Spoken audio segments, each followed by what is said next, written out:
السلام علیکم ورحمۃ اللہ وبرکاتہ۔ Welcome to learning Quran. Learning Quran میں خوش آمدید۔ اور یہ ٹرانسلیشن کا سلسلہ ہے سورۃ الفرقان کا۔ آیت نمبر 42 سے ہم سٹارٹ کرنے لگے ہیں۔ 41 ہم کر چکے ہیں پچھلی ویڈیو میں۔ آیت نمبر 42 سے سٹارٹ کرنے لگے ہیں۔ بسم اللہ الرحمن الرحیم۔ شروع اللہ کے نام سے جو بڑا مہربان اور نہایت رحم کرنے والا ہے۔ ان قریب تھا، کادا لیضلونا کہ وہ ہمیں بہکا دیتا، ان آلہتنا ہمارے معبودوں سے، لولا اگر نہ، ان صبرنا ہم جمے رہتے، علیہا اس پر، وسوف اور جلد، یعلمون وہ جان لیں گے، حین جس وقت، یرونا وہ دیکھیں گے، العذاب عذاب، من اضل کون بدترین گمراہ، سبیلاً راستے سے۔ اگر ہم اپنے معبودوں کی عقیدت پر ڈٹے نہ رہتے تو یہ تو ہمیں ان سے برگشتہ کر کے چھوڑتا، جلد ہی انہیں معلوم ہو جائے گا کہ جب یہ عذاب دیکھیں گے کہ کون راہ سے بھٹکا ہوا ہے۔ اس کی ایکسپلینیشن کچھ اس طرح سے ہے کہ جو کلام مطلب وہ اس چیز پہ، جو کفار تھے وہ اس چیز پہ یہ کہتے تھے کہ یہ بات ضرور ہے کہ جو کلام یہ پیش کرتا ہے اس میں جادو کا اثر ہوتا ہے، جو بڑے بڑوں کے قدم پھسلا سکتا ہے اور سننے والوں کو اپنا گرویدہ بنا سکتا ہے۔ اگر ہم لوگ پوری مستقل مزاجی اور ثابت قدمی سے اپنے باپ دادا کے دین پر جمے نہ رہتے تو اس نے تو کب سے ہمیں اپنے معبودوں سے برگشتہ کر دیا ہوتا۔ اب دیکھیں کہ اس نبی کی دعوت سے کچھ اس طرح بکھلائے ہوئے تھے کہ خود ہی اپنی باتوں کی تردید بھی کرتے جاتے تھے۔ ایک طرف تو وہ یہ کہتے تھے کہ آخر اس نبی میں کیا خوبی ہے کہ اللہ نے اسے ہی اپنا رسالت اور نبوت کے لیے منتخب کر لیا۔ پھر ساتھ یہ کہتے کہ البتہ اس نبی میں یہ خوبی ضرور ہے کہ اس کا پیش کردہ کلام اس قدر پر تاثیر اور زوردار ہے جس کا اثر ہر ایک کے دل کی گہرائیوں تک جا پہنچتا ہے۔ وہ تو ہم ہی تھے جو اپنے دین پر ایسے پکے اور ثابت قدمی سے جمے رہے اور اس کے کلام کا اثر قبول نہیں کیا، ورنہ یہ سب کو اپنے دام میں پھنسا چکا ہوتا۔ قریش کی ان دو متضاد باتوں سے ضمناً چند باتیں معلوم ہوتی ہیں۔ ایک یہ کہ رسالت کے لیے جو خوبیاں درکار ہوتی ہیں وہ سب آپ صلی اللہ علیہ وسلم کی ذات میں موجود تھیں۔ آپ اللہ کا کلام جس انداز میں پیش کرتے تھے وہ اور اس کا نمونہ اپنی ذات سے پیش کرتے تھے وہ عام لوگوں کو راہ راست پر لانے کے لیے بہت کافی تھا۔ دوسری یہ کہ کفار کے میدان میں دلائل کے میدان میں مات کھا چکے تھے۔ اب ان کا انکار محض ضد، ہرڈرمی اور تقلید آبا کی بنا پر تھا۔ آیت نمبر 43 سورۃ الفرقان، آیت نمبر 43۔ آیتا کیا تم نے دیکھا، من اتخذ میں نے بنایا، الہ اپنا معبود، ہواہ اپنی خواہش، افانتا تو کیا تم، تکونو ہو جائے گا، علیہ اس پر وکیلا نگہبان۔ اچھا، اب اس کا بامحاورہ ترجمہ دیکھیں۔ بھلا آپ نے اس شخص کے حال پر غور کیا ہے جس نے اپنی خواہش کو ہی الہ بنا رکھا ہے؟ ایسے شخص کو راہ راست پر لانے کے آپ ذمہ دار بن سکتے ہیں، یعنی جو شخص اللہ کی بجائے اپنے خواہش نفس کا بندہ یا غلام بن جائے اور اللہ کے احکام کے بجائے اپنی خواہش نفس کی بات ماننے کو ترجیح دے تو ایسے شخص کی راہ راست پر آنے کے امکان ختم ہو جاتے ہیں۔ نہ ہی آپ ایسے ہوا پرستوں کو راہ راست پر لانے کی ذمہ داری اٹھا سکتے ہیں۔ قرآن کے اندر بیان ہے، جو بات فوراً ذہن میں آتی ہے وہ یہ ہے خواہش نفس کی اتباع بھی شرک کی اقسام میں سے ایک قسم ہے، اور خواہش نفس کی اتباع ایک ایسا عام مرد ہے جس میں کافر و مشرک درکرات، مومن و مسلم اور عوام و خواص سبھی تقریباً مبتلا ہوتے ہیں۔ مثلا عام لوگوں کا طریقہ یہ ہوتا ہے کہ شریعت کے احکام میں سے آسان اور ان کے من پسند جو ہوتے ہیں ان پر تو عمل کر لیتے ہیں، جو مشکل ہوں طبیعت کو گرا معلوم ہوتے تو انہیں چھوڑ دیتے ہیں۔ ایسے لوگ حقیقتاً شریعت کے متبع نہیں ہوتے بلکہ اپنی خواہشات کے متبع ہوتے ہیں، اور خواص علماء کے اتباع ہوئے نفس یہ ہے کہ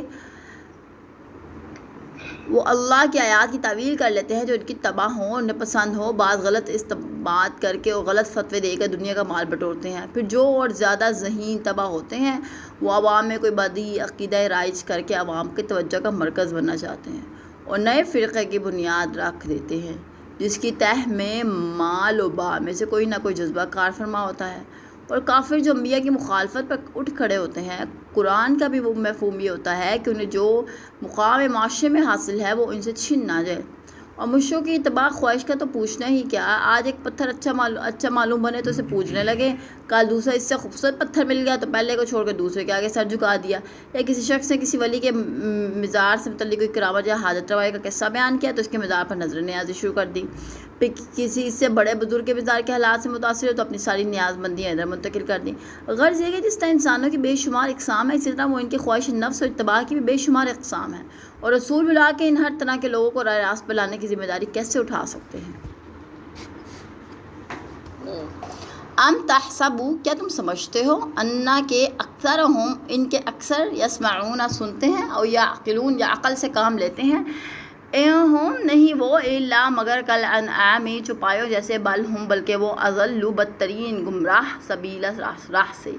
یا آپ یہ خیال کرتے ہیں کہ ان میں سے اکثر سنتے اور سمجھتے ہیں، یہ تو مواشیوں کی طرح ہیں بلکہ ان سے بھی گئے گزرے ہیں۔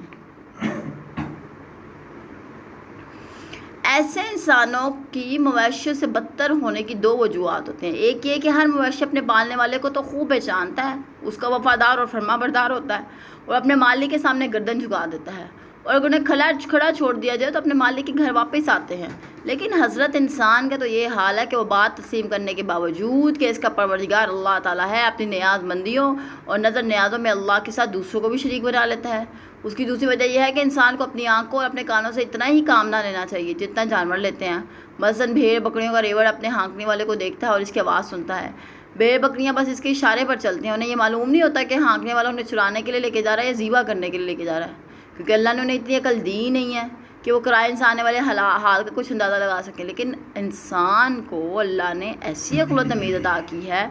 کہ وہ چرواہے اور کسائی میں امتیاز کر سکے، لیکن اس کے باوجود جو شخص اپنے بھلے اور برے میں تمیز نہ کر سکے، اسے یہ بھی معلوم نہ ہو سکے کون سی سیدھی راہ کی طرف بلا رہا ہے اور کون گمراہی کی تاریکیوں میں دھکیل رہا ہے، اس کا دوست کون ہو سکتا ہے اور دشمن کون، تو ایسے انسان واقعی جانور سے بدتر ہوتے ہیں۔ آیت نمبر 45 علم ترا، کہ تم نے نہیں دیکھا، الا طرف ربی کا اپنا رب، کیفا کیسے، مدذلہ دراز کیا سایہ، ولو شاء اور اگر وہ چاہتا، لجعلہ تو اسے بنا دیتا، ساکنن ساکن، ثم پھر جعلنا ہم نے بنایا، شمس سورج علیہ اس پر دلیلہ ایک دلیل۔ آپ دیکھتے نہیں کہ تمہارا پروردگار کس طرح سایہ پھیلا دیتا ہے، اگر وہ چاہتا ہے تو اسے وہی ساکن ہی رہنے دیتا، پھر ہم نے سورج کو اس پر رہنمائی کرنے والا بنا دیا۔ سایوں کا سورج سے گہرا تعلق ہے، طبعی اصول یہ ہے کہ روشنی کی شعاعیں یا کرنیں ہمیشہ صراط مستقیم میں سفر کرتی ہیں، اس لحاظ سے جہاں بھی روشنی ہوگی چیزوں کا سایہ ہوگا۔ اب اگر کسی جگہ کا سایہ روشن چیز سے کم درجے پر واقع ہو تو سایہ لمبا ہوگا اور زاویہ بڑھتا جائے گا تو سایہ چھوٹا ہوتا جائے گا، حتیٰ کہ اگر یہ سایہ 90 درجے پہ پہنچ جائے تو یہ چیز کا سایہ اس کے قدموں میں پڑے گا اور وہ بھی بہت چھوٹا سا رہ جائے گا، حتیٰ کہ یہ غائب بھی ہو سکتا ہے۔ اب چونکہ روشنی کا مستقل منبع اور بااعتماد اور منظم منبع یہی سورج ہے، لہذا سایوں کے مستقل منبع کا ذکر کیا، اور یہ ذکر اس لحاظ سے بھی ضروری ہے کہ ہر قسم کی نباتات، تمام جاندار اشیاء کی تربیت اور نشو و نما پر انداز ہونے کی چیز سورج کی روشنی یا دھوپ اور سایہ ہی ہوتا ہے۔ اب اگر کسی چیز پر ہمیشہ دھوپ پڑتی رہے یا کوئی چیز ہمیشہ سائے میں رہے تو اس کی تربیت اور نشو و نما کبھی بھی درست نہیں ہو سکتی۔ دھوپ اور سایہ دونوں ہی اللہ کی نعمتیں ہیں اور دونوں سے ہر چیز کی زندگی کا گہرا تعلق ہے، اگر ہمیشہ سایہ ہی رہتا تو زندگی کی یہ بہاریں کبھی قائم نہ رہ سکتی۔ آیت نمبر 46 آیت ہے، ثم پھر قبضناہ ہم نے سمیٹا اس کو، الینا اپنی طرف، قبضاً کھینچنا، یسیر آہستہ آہستہ، پھر جیسے جیسے سورج بلند ہوتا جاتا ہے ہم اس سائے کو آہستہ آہستہ اپنی طرف سمیٹتے جاتے ہیں، یعنی اللہ تعالیٰ سایوں کو پھیلاتا ہے، پھیلاؤ سے سمیٹتا ہے تو بھی آہستہ آہستہ بدتدریج سمیٹتا ہے، اور سایوں کا پورا سمٹ جانا عین نصف النہار کے وقت ہوتا ہے یا سر پر ہوتا ہے جبکہ زاویہ قائم بن جاتا ہے، پھر اس کے بعد آہستہ آہستہ اور بدتدریج بڑھنا شروع ہو جاتے ہیں۔ اس تدریج میں بہت سے فوائد مضمر ہیں اور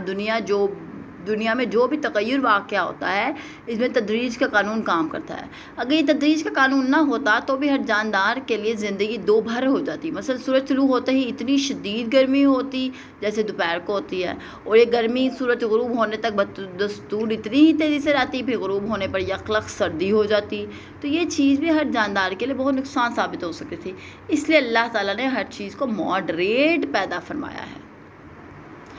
آیت نمبر 47. وَهُوَ الَّذِي اور وہ الَّذِي جَعَلَ جس نے بنایا لَكُمُ تمہارے لیے اللیل رات لباساً پردہ والنوم اور نیند سباتاً راحت وجعل اور بنایا النہار دن نشورا اٹھنے کا وقت. اور وہی تو ہے جس نے تمہارے لیے رات کو لباس، نیند کو آرام اور دن کو جی اٹھنے کا وقت بنایا ہے. اللہ تعالیٰ کا ایک انعام یہ ہے کہ اس نے رات کو تاریک اور ہر چیز کو ڈھانپنے والا بنا دیا تاکہ دن بھر کے تھکے باندھے لوگ رات کو آرام کر سکیں. اور آرام کے لیے رات کی تاریکی اور خاموش ماحول بہت سازگار ہوتا ہے. رات کو نیند بھی اللہ کی خاص نعمت ہے، اور اس نعمت کی قدر اس شخص سے پوچھیے جسے رات کی نیند نہ آتی ہو. پر اس نیند میں بھی اللہ تعالیٰ کی کئی نشانیاں ہیں. دن بھر کام کرنے سے اور جسم کے کچھ خلیے حرارت سے جل جاتے ہیں.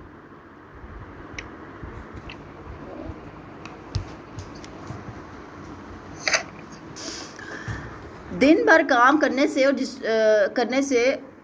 اور جسم کے کچھ خلیے حرارت سے جل جاتے ہیں. جب انسان سوتا ہے تو ان جلے ہوئے خلیوں کی جگہ نئے خلیے پیدا ہوتے ہیں، اور جب یہ عمل پورا ہو چکتا ہے تو انسان کو جاگ آ جاتی ہے اور وہ تازہ دم ہو کر دوسرے دن کام کرنے کے قابل ہو جاتا ہے. انسان جس قدر زیادہ تھکا ہوگا اتنی ہی سے گہری نیند آئے گی اور تادیر آئے گی تاکہ اس کے جلے ہوئے خلیوں کی تلافی ہو سکے. بعض دفعہ انسان گہری نیند کی علامت کے طور پر خراٹے بھی لیتا ہے، یہ اللہ کی ایک اور نشانی ہے. اور بعض دفعہ خواب بھی دیکھتا ہے. اب اگر خواب کی حقیقت پر غور کرنا شروع کیا جائے تو اللہ تعالیٰ کے اس مہیر العقول کے کرشمے کی پہنائیوں میں گم ہو کر رہ جاتا ہے کہ اللہ تعالیٰ نے انسان کے وجود میں کچھ عجائبات سمو دیے ہیں. اس آیت سے سرسری طور پر جو بات ذہن میں آتی ہے وہ یہ ہے کہ اللہ نے کام کاج کے لیے دن اور آرام کے لیے رات بنا لی ہے. اب اگر انسان اس کا الٹ کرے گا، یعنی رات کو کام کرے گا اور دن کو آرام کرے گا، تو اس کے نتائج انسان کے حق میں بہتر نہیں ہو سکتے اور اس کی صحت تادیر قائم نہیں رہ سکتی. آیت نمبر 48. وَهُوَ الَّذِي اور وہی ہے جس نے ارسل الریاح بھیجی ہوائیں، اس نے بشرم خوشخبری، بین یدئی آگے، رحمت ہی اپنی رحمت، وَأَنزَلْنَا اور ہم نے اتارا، من السماء آسمان سے، ماء طہورا پاک پانی. اور وہی تو ہے جو اپنی رحمت بارش سے پیشر ہواؤں کو بشارت بنا کر بھیجتا ہے، اور ہم نے ہی آسمان سے صاف ستھرا پانی اتارا ہے. ریاح کا لفظ ریح کی جمع ہے جس کا معنی محض ہوا ہے، خواہ وہ چل رہی ہو یا ساکن ہو. اگر وہ حرکت میں ہو یعنی چل رہی ہو تو عربی زبان میں ہر سمت سے چلنے والی ہوا کے لیے الگ الگ لغت استعمال ہوئی ہے. جو ہوا شمال سے جنوب کی طرف چل رہی ہو اس ہوا کو بھی شمال ہی کہتے ہیں، اور یہ عموماً بارش ہوتی ہے. اور جو جنوب سے شمال کو چلے اسے جنوب کہتے ہیں، اور یہ عموماً بادلوں کے اڑا لے جانے والی ہوتی ہے. جو مشرق سے مغرب عموماً صبح کے وقت چلتی ہے اسے صبا کہتے ہیں، اور یہ دل کو فرحت بخشنے والی ہوتی ہے. جو مغرب سے مشرق کو چلے اسے دبور کہتے ہیں، اور اسے منحوس خیال کیا جاتا ہے. عاد کی قوم اسی ہوا سے ہلاک ہوئی تھی. اگرچہ ریاح ریح کی جمع ہے لیکن قرآن نے ریح اور ریاح کا الگ الگ مفہوم استعمال کیا ہے. ریح کا لفظ عموماً عذاب دینے والی ہوا کے لیے استعمال ہوتا ہے، اور ارسال الریح کا لفظ عموماً رحمت کی ہواؤں کے لیے آتا ہے، جیسے اس مقام پر بھی ہوا ہے. اور باران رحمت لانے والی ہواؤں کے لیے جمع کا صیغہ غالباً اس لیے استعمال ہوا ہے کہ اس میں آبی بخارات بھی شامل ہوتے ہیں. سورج کی آگ کی حرارت سے پانی کی سطح پر سے جو آبی بخارات اٹھتے ہیں ان کا خاصہ صرف یہ ہے کہ وہ سیدھا اوپر کو اٹھتے ہیں، اور اوپر اٹھ کر کوئی خاص سمت اختیار کرنا آبی بخارات کا خاصہ نہیں ہے. اب ان کو ہوائیں ہی کسی خاص سمت میں جس طرح اللہ کو منظور اڑا لاتی ہیں، اور جس مقام پر اللہ تعالیٰ کو بارش برسانا منظور ہوتا ہے وہاں پہلے ہی ایسی پانی سے لدی ہواؤں کے ٹھنڈے جھونکے آنا شروع ہو جاتے ہیں جو ایک طرف تو بارش کی آمد کی خوشخبری بتاتے ہیں، دوسری طرف دلوں کو عجیب طرح کا سرور بخشتے ہیں. آبی بخارات عموماً سمندر کی سطح پر سورج کی گرمی سے اوپر کی طرف اٹھتے ہیں. سابقہ آیات میں سایوں کا، پھر رات کے پرسکون ہونے اور دن کے وقت کام کاج کرنے کا ذکر تھا، اور یہ باتیں سب سورج سے متعلق ہیں، اور بارش کا سلسلہ بھی سورج ہی سے متعلق ہے، اسی نسبت سے ساتھ اس کا ذکر بھی آیا ہے۔ اب یہ تو واضح بات ہے کہ سمندر کا پانی کڑوا اور سخت نمکین ہوتا ہے، پھر اس میں کئی قسم کے کیمیکل اجزاء بھی ہوتے ہیں۔ سمندر کا پانی جسم کے کسی حصے پر لگ جائے تو اسے چننے لگ جاتا ہے، یعنی کہ چبھنے لگ جاتا ہے، اور جب تک سادہ پانی اور صاف پانی سے وہ جگہ دھوئی نہ جائے چین نہیں آتا۔ لیکن حیران کن بات یہ ہے کہ اس کے بخارات سے جو بارش برستی ہے، اس میں تو نہ نمک کی آمیزش ہوتی ہے نہ کسی دوسرے کیمیکل کی، حالانکہ ہم خود آبی بخارات کے ذریعے عرق کشید کرتے ہیں، مثلا سونف کا عرق، گلاب کا عرق۔ اس عرق میں سونف یا گلاب کا ذائقہ، تاثیر، حتیٰ کہ خوشبو تک سب کچھ منتقل ہو جاتا ہے، مگر سمندر کے آبی بخارات سے برسنے والی بارش ہر قسم کے اثرات سے پاک، صاف اور محفوظ ہوتی ہے، اور یہ پانی خود ہی پاک صاف نہیں ہوتا بلکہ دوسری اشیاء کو بھی گندگی، غلاظت اور نجاست سے پاک کر دیتا ہے۔ اس لیے کہا جاتا ہے کہ جو بارش کا پانی ہوتا ہے نا، وہ پاک پانی ہوتا ہے۔ اللہ پاک نے پاک پانی اتارا آسمان سے، ماء طہورا کا مطلب ہے پاک پانی۔ آیت نمبر 49، لنحیی بہ، تاکہ ہم زندہ کر دیں اس سے، بلدۃ میتا، شہر مردہ، ونسقیہ، اور ہم پلائیں اسے، مما، اس سے جو، خلقنا، ہم نے پیدا کیا، انعاما، چوپائے، واناسیا، اور آدمی، کثیرا، بہت سے، تاکہ ہم اس پانی سے مردہ علاقے کو زندہ کر دیں اور اپنی مخلوق میں سے بہت سے جانوروں کو انسانوں کو سیراب کریں۔ اگر سمندر کا پانی اپنی اصلی حالت میں کھیتی کو پلایا جائے تو کھیتی مرجھا کر تباہ ہو جائے، اگر کوئی جاندار پی لے تو اس کے آنتوں کو کاٹ کر رکھ دے یا کم از کم زخمی کر دے، لیکن اسی سمندر کے پانی کے بخارات جب بارش میں منتقل ہوتے ہیں تو کیا نباتات، کیا حیوان اور کیا انسان، سب کے لیے پانی حیات بخش ثابت ہوتا ہے۔ کھیتیاں لہلانے لگتی ہیں اور جاندار مخلوق بارش ہونے سے پہلے ہوا کی آمد پر ہی مسرور ہو کر جھومنے لگتی ہے۔ نباتات سے ہی جاندار مخلوق کو غذا حاصل ہوتی ہے اور اس کے پینے کے لیے اللہ تعالیٰ صاف ستھرا پانی دیتا ہے۔ جمادات کے علاوہ اس کائنات عرضی پر کوئی مخلوق ایسی نہیں جس کی زندگی کی بقا پانی کے بغیر ممکن ہو سکے۔ آیت نمبر 50، وَلَقَدْ صَرَفْنَاهُ، اور تحقیق ہم نے اسے تقسیم کر دیا، بَيْنَهُمْ، ان کے درمیان، لِيَذَّكَّرُوا، تاکہ وہ نصیحت پکڑیں، فَأَبَىٰ، پس قبول نہ کیا، اکثر الناس، اکثر لوگ، إِلَّا، مگر، کفورا، ناشکری۔ ہم نے بات مختلف طریقوں سے ان کے سامنے بیان کی ہے تاکہ وہ کچھ سبق حاصل کر سکے، لیکن اکثر لوگوں کے سوا کوئی اور بات تسلیم نہیں کرتے۔ یعنی جنتیں بھی اللہ کی نشانیوں کے اوپر مذکور ہوئی ہیں، اللہ تعالیٰ کی معرفت اور ان سے سبق حاصل کرنے کے لیے تھوڑی نہیں بلکہ بہت کافی ہے، مگر انسانوں کی اکثریت ایسی ہے جو نہ ان باتوں پر دھیان دیتی ہے اور نہ اللہ کی نعمتوں کا شکر بجا لاتی ہے۔ اور بعض انسان تو ایسے غلط عقائد میں مبتلا ہیں جو یہ سمجھتے ہیں کہ بارش فلاں ستارے کے فلاں نشتر میں داخل ہونے سے ہوتی ہے۔ آپ کے زمانے میں بھی ایسے عقائد عام تھے، اور ہر اچھی اور بری بات کو سیاروں کی گردش سے منسوب کر دیا جاتا تھا۔ حدیبیہ کے مقام پر جب 1400 صحابہ سمیت عمرے کی غرض سے تشریف لائے، ایک دن بارش ہوئی جو عرب جیسے بے آب و گیا ملک بے ایک عظیم نعمت تصور ہوتی تھی۔